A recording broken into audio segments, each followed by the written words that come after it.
Assalamualaikum warahmatullahi wabarakatuh. Selamat pagi anak-anak kelas 8. Salam sejahtera untuk kita semua. Hai anak-anak, perkenalkan nama saya Ibu Pramitya Dwi Retno Imtiaz. Kalian bisa panggil saya dengan sebutan Ibu Pram atau Ibu Iing.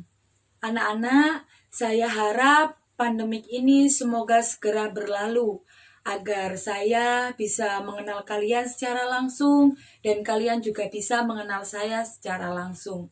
Kebetulan saya di sini adalah guru baru di SMP Negeri 29 Gresik dan saya mengampu materi TIK pada kelas 8. Semoga anak-anakku sekalian, kalian tetap selalu dalam lindungannya dan sehat walafiat.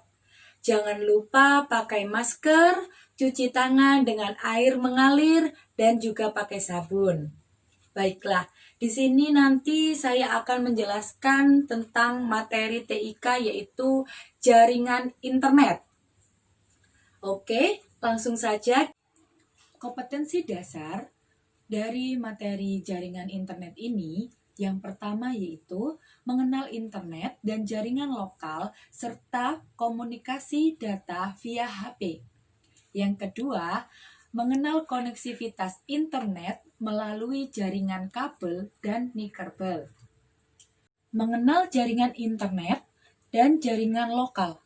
Apa sih Bu, internet itu? Saya sering dengar kata internet.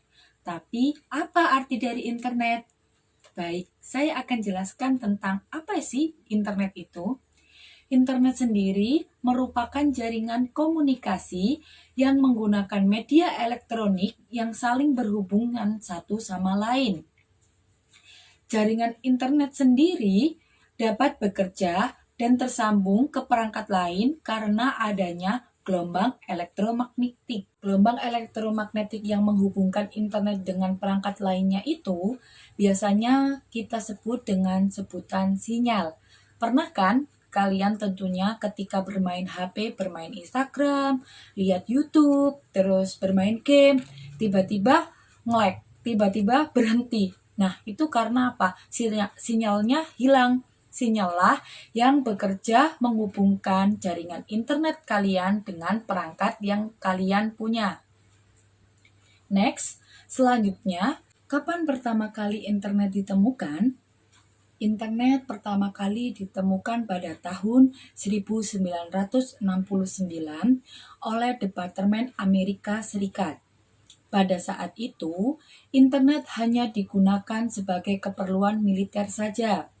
Karena jaringan ini sangat membantu dalam hal berkomunikasi pada waktu itu. Pertama kali internet dikenal di dunia dengan sebutan ARPANET. Kemudian, karena jaringan internet ini sangat lancar, membantu orang-orang dalam berkomunikasi itu sangat mudah, akhirnya internet berkembang. Dan kapan internet pertama masuk di Indonesia? Internet dikenal di Indonesia pada tahun 1990 dan dikenal dengan istilah paguyuban network. Setelah itu, provider pertama kali di Indonesia adalah Indonet. Tentunya kalian pernah dengarkan apa itu Indonet? Lah, Indonet ini ditemukan pada tahun 1995. Penggunaan internet di Indonesia berkembang sehingga penggunanya bisa menggunakan HTTP. Biasanya kalau kalian searching, pasti di depannya itu ada link yang bertulisan http://www. Tahun 2000-an lah. Penggunaan internet di Indonesia ini akhirnya semakin berkembang. Semakin berkembangnya jaringan internet, akhirnya sekarang internet menjadi kebutuhan dasar orang-orang di seluruh dunia. Setelah kita mengenal apa pengertian dari internet dan sejarah internet, saya akan menjelaskan tentang koneksivitas yang dapat menghubungkan internet ke perangkat yang kalian miliki. Yang pertama yaitu modem dial-up. Apa itu modem dial-up? Modem adalah sebuah perangkat yang memberikan koneksi internet pada sebuah tempat. Model dial-up sendiri merupakan satu jenis modem yang menggunakan saluran telepon sebagai akses untuk menghubungkan koneksi internet dengan komputer. Jadi, modem dial-up ini penggunaannya itu jaringannya dapat dihubungkan dengan kabel telepon. Kemudian, kelebihan model dial-up ini yaitu yang pertama, koneksi internetnya lebih mudah untuk digunakan. Yang kedua, hampir semua komputer atau laptop telah terpasang modem dial-up ini. Yang ketiga, penggunaan koneksi menggunakan modem dial-up lebih murah karena koneksinya hanya bersifat sesaat. Jadi kalau tidak digunakan, modem dial-up ini bisa berhenti. Jadi kayak dia tidak akan terus-terusan terpakai. Terus kalau kekurangannya, selain ada kelebihan, modem dial-up ini juga mempunyai kekurangan.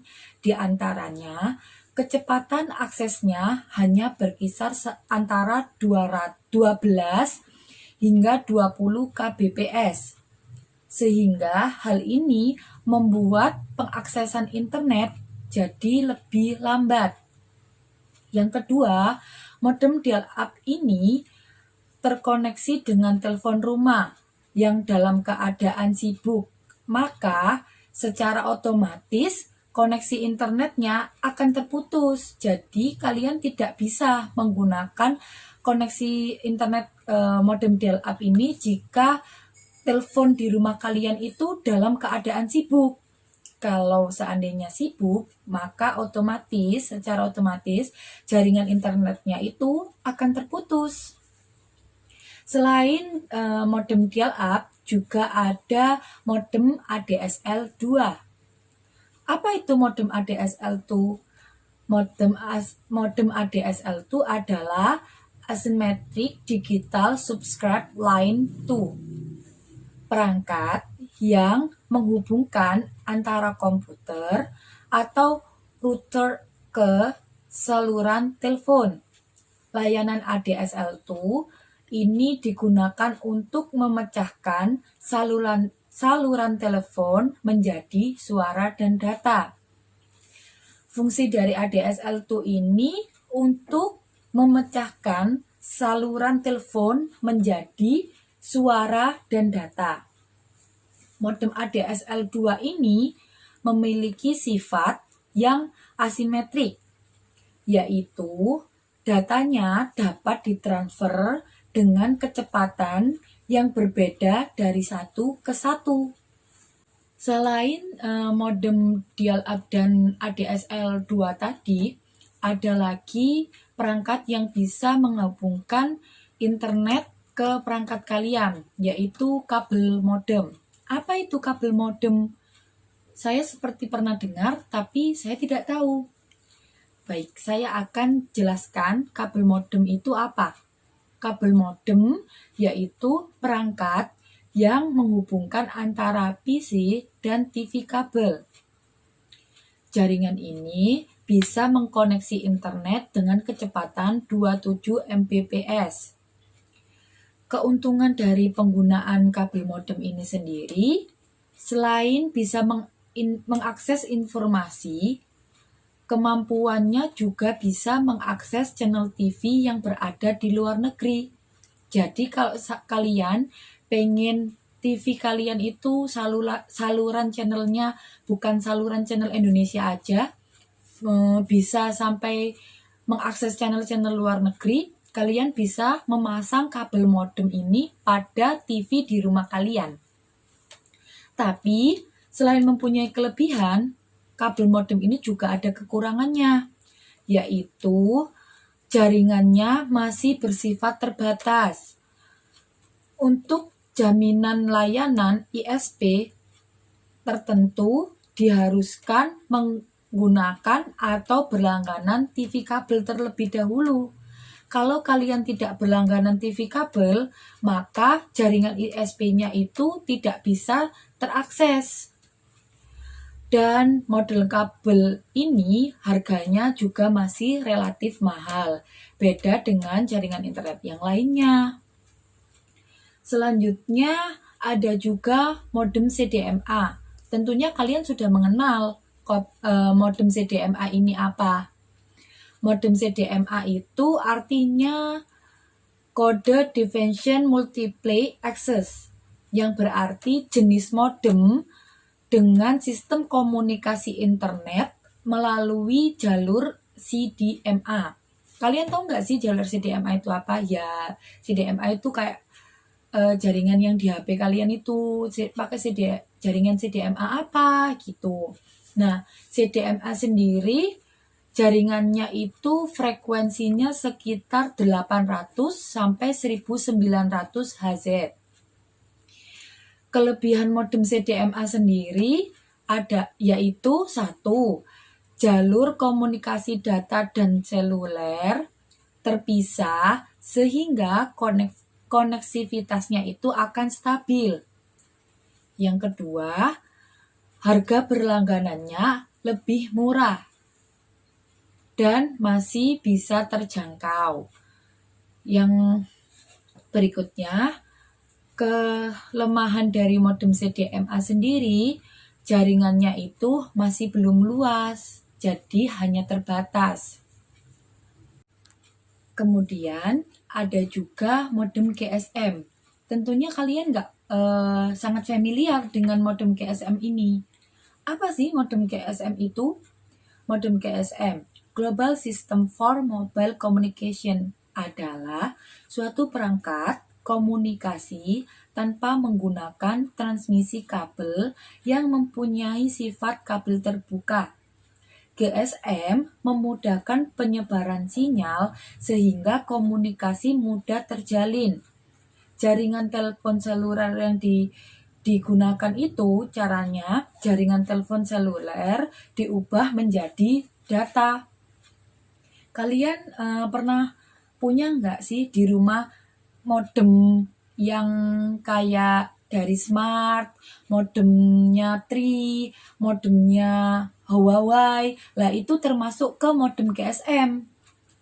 Modem GSM ini mempunyai kelebihan dan kekurangan juga, sama seperti modem-modem yang sudah Ibu sebutkan tadi. Keuntungan dari modem ini yang pertama yaitu jaringan dapat terhubung hingga pelosok, sehingga masyarakat lebih mudah dalam mencari sinyal dimanapun mereka berada. Jadi kalau seandainya kalian pergi misalkan ke pegunungan nih, kalau pakai HP kan biasanya sinyalnya gampang hilang. Kalau pakai modem ini, ada fitur di modemnya itu yang bisa membantu kalian mencari sinyal di luar. Jadi kayak ibaratnya kalau pakai modem GSM ini, mau ke daerah yang susah sinyal, mau ke daerah yang gampang sinyal, intinya itu lebih memudahkan. Enak juga dan praktis karena dia tidak terhubung dengan kabel-kabel lain yang harus terpasang oleh konektor yang lainnya. Jadi bentuknya itu kecil, ya sama seperti modem-modem pada umumnya yang seperti gambar yang sudah Ibu terangkan itu. Nah, seperti itulah bentuk dari modem GSM. Sangat praktis kan dan mudah dibawa kemana saja. Selain mempunyai keuntungan, tentu ada kekurangannya. Kekurangan dari modem GSM ini sendiri yaitu koneksi data dan seluler yang tidak terpisah terkadang membuat sinyal ini jadi tidak stabil. Jadi terkadang itu sinyalnya sedikit sering ada atau mengalami gangguan. Seperti itulah. Jadi ada berapa tadi macam-macam jaringan internet, macam-macam dari koneksivitas jaringan internet? Ada 5. Apa saja? Mari kita sebutkan ulang. Yang pertama, modem dial-up. Yang kedua, ADSL2. Yang ketiga, modem GSM. Yang keempat, modem CDMA. Yang kelima, kabel modem. Oke, Sekian dari penjelasan saya mengenai jaringan internet dan koneksivitas internet. Semoga dapat bermanfaat. Selanjutnya, setelah kalian mendengarkan materi yang Ibu jelaskan ini, Ibu mempunyai soal-soal yang harus kalian kerjakan. Dan Ibu juga mau kalian merangkum materi yang sudah Ibu jelaskan tadi.